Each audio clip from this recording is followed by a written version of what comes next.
कभी सोचा है कि जब हम टेस्ट के नंबरों से लेकर लोगों की हाइट तक कुछ भी नापते हैं तो उसमें एक अजीब सा लेकिन जाना पहचाना पैटर्न क्यों दिखता है? मानो जैसे कुदरत का कोई छिपा हुआ कोड हो जो हर जगह काम कर रहा है। गौर करने वाली बात है ना। आखिर ऐसा क्यों होता है कि बहुत कम लोग एकदम टॉप पर या एकदम नीचे होते हैं, जबकि ज्यादातर लोग बीच में ही कहीं होते हैं? इस सीधे से सवाल के पीछे ना एक बहुत ही मजेदार और पावरफुल आइडिया छिपा है। और इसी पैटर्न का साइंटिफिक नाम है द नॉर्मल कर्व। ये बस एक ग्राफ है जो हमें दिखाता है कि कोई भी डेटा नेचुरली कैसे फैलता है। ज्यादातर भीड़ बीच में और किनारों की तरफ बहुत कम। वैसे इसके कई नाम हैं, क्योंकि ये घंटी जैसा दिखता है तो इसे बेल शेप्ड कर्व भी कहते हैं। मशहूर मैथमेटिशियन कार्ल फ्रेडरिक गॉस के सम्मान में इसे गॉस कर्व भी कहा जाता है और इसकी बनावट की वजह से इसे सिमेट्रिकल कर्व भी कहते हैं। ठीक है, तो चलिए इसमें थोड़ा और गहरे उतरते हैं। आखिर इस कर्व की बनावट में ऐसा क्या खास है जो इसे इतना जरूरी बना देता है? आइए इसके हिस्सों को एक एक करके समझते हैं। सबसे पहले इसका बेस, नीचे वाली जो लेटी हुई लाइन है यानी एक्स एक्सिस, उस पर होते हैं स्कोर या माप, जैसे कि एग्जाम के मार्क्स। और जो सीधी ऊपर की ओर जाने वाली लाइन है वाई एक्सिस, वो ये दिखाती है कि कोई स्कोर कितनी बार आया है, यानी उसकी फ्रीक्वेंसी। इस कर्व की 3 मेन पहचान हैं। पहली, ये पूरी तरह से सिमेट्रिकल होता है, मतलब अगर इसे बीच से मोड़ दें तो दोनों हिस्से एक दूसरे को परफेक्टली ढक लेंगे, जैसे आईने में दिखते हैं। दूसरी, इसकी सिर्फ एक ही चोटी होती है, मतलब एक ही स्कोर है जो सबसे ज्यादा बार आता है। और तीसरी, इसके दोनों सिरे नीचे वाली लाइन के पास तो जाते हैं पर उसे कभी छूते नहीं। ये दिखाता है कि बहुत ज्यादा या बहुत कम स्कोर की उम्मीद तो कम है पर नामुमकिन नहीं है। और ये है इसका सबसे कमाल का पॉइंट। एक आइडियल परफेक्ट नॉर्मल कर्व में बैलेंस एकदम सही होता है। मतलब एवरेज स्कोर यानी मीन, बिल्कुल बीच वाला स्कोर यानी मीडियन, और सबसे ज्यादा बार आने वाला स्कोर यानी मोड, तीनों एक ही पॉइंट पर मिलते हैं, एकदम सेंटर में।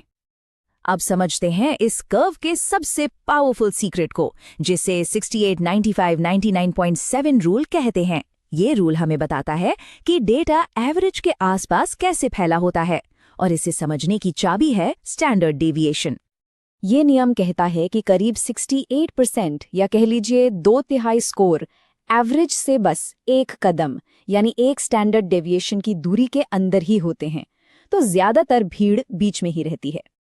अब अगर हम इस दायरे को थोड़ा और बढ़ा दें, मतलब एवरेज से 2 कदम आगे पीछे कर दें, तो लगभग 95% स्कोर इसके अंदर कवर हो जाते हैं। अब इसमें लगभग सभी लोग आ जाते हैं। और 3 कदम की दूरी तक जाते जाते तो करीब 99.7% स्कोर इसके अंदर समा जाते हैं। इसका मतलब है कि लगभग हर कोई इसी रेंज में होता है, और यही चीज इस डिस्ट्रीब्यूशन को इतना प्रिडिक्टेबल बनाती है। तो ठीक है, ये सब जानने का फायदा क्या है? देखिए, ये सिर्फ मैथ्स की किताब का कोई कॉन्सेप्ट नहीं है। असल दुनिया में ग्रेड देने से लेके कंपनियां जो सामान बनाती हैं, हर जगह इसका इस्तेमाल होता है। जैसे स्कोर के हिसाब से ग्रेड देना हो, या देखना हो कि किसी एक का परफॉर्मेंस बाकियों के मुकाबले कैसा है, या फिर टॉप टैलेंट को चुनना हो। अरे, कंपनियां भी इसे यूज करती हैं, ये पता लगाने के लिए कि किस साइज के कपड़े या जूते सबसे ज्यादा बनाने हैं। जाहिर है ज्यादातर लोग एवरेज साइज के होते हैं, तो उनका स्टॉक ज्यादा रखा जाता है। लेकिन असल दुनिया हमेशा परफेक्ट नहीं होती। कभी कभी डेटा बिल्कुल नॉर्मल नहीं होता, तब कर्व का शेप थोड़ा बिगड़ जाता है, या तो वो एक तरफ झुक जाता है या फिर ज्यादा नुकीला या चपटा हो जाता है। जब कर्व एक तरफ झुक जाता है तो उसे स्क्यूनेस कहते हैं। अब देखिए, अगर उसकी पूंछ दाईं तरफ लंबी हो तो ये है पॉजिटिव स्क्यूनेस। ऐसा कब होता है? मान लीजिए कोई बहुत मुश्किल एग्जाम था जिसमें ज्यादातर लोगों के कम नंबर आए, और अगर पूंछ बाईं तरफ लंबी हो तो वो नेगेटिव स्क्यूनेस है। जैसे कोई बहुत ही आसान पेपर हो जिसमें सबने खूब स्कोर किया। पर क्या सिर्फ तिरछापन ही सब कुछ है? कर्व की ऊंचाई का क्या? इसका भी एक नाम है, कर्टोसिस। ये हमें बताता है कि स्कोर कितने फैले हुए हैं या कितने एक जगह पर इकट्ठे हैं। अगर कर्व बहुत लंबा और पतला सा है, एकदम नुकीला, तो उसे लेप्टोकॉर्टिक कहते हैं। इसका सीधा सा मतलब है कि ज्यादातर स्कोर एक दूसरे के बहुत पास पास हैं, उनमें ज्यादा फर्क नहीं है। और इसका ठीक उल्टा, अगर कर्व चपटा और चौड़ा है तो वो प्लेटिकॉर्टिक है। ये बताता है कि स्कोर बहुत ज्यादा फैले हुए हैं, उनमें वेरिएशन बहुत है। और आखिर में है मेसोकॉर्टिक कर्व।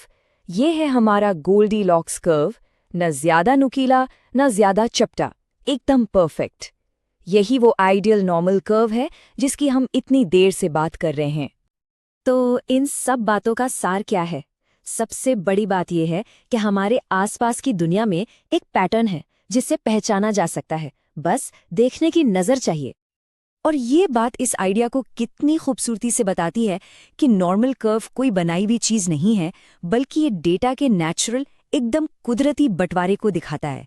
ये एक तरह का बेंचमार्क है जिससे हम दुनिया को मापते और समझते हैं। तो अब जब इस छिपे हुए पैटर्न का राज पता चल गया है, सवाल ये उठता है कि ये अगली बार कहाँ नजर आएगा? हो सकता है किसी स्पोर्ट्स टीम के परफॉर्मेंस में, या फिर शेयर बाजार के उतार चढ़ाव में। एक बार देखना शुरू करेंगे तो ये पैटर्न हर जगह मिलेगा।